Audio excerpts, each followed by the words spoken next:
Hello everyone, how are you doing? This is MD Tech here with another quick tutorial. In today's tutorial, I'm going to show you guys how to hopefully resolve if you're coming across an issue with the quick launch icons being blank on your Windows computer.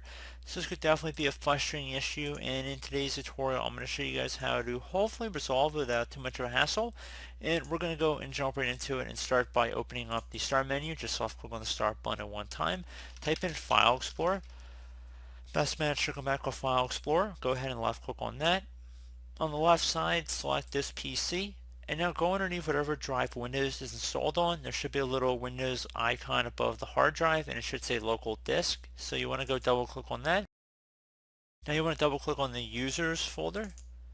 Double click on whatever username you're experiencing the issue on. So double click on that.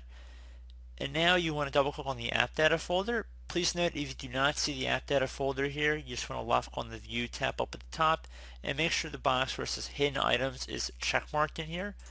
So once you see the app data folder, double click on it. And now you want to find the local folder, so double click on that. Now that you are here, you want to go ahead and find the icon cache item right in here. Right click on it, select delete. And now that you're done that, you should be able to close out of here. What to just restart your computer, and hopefully that should be about it. So as always, thank you guys for watching this brief tutorial. I do hope I was able to help you out, and I do look forward to catching you all in the next tutorial. Goodbye.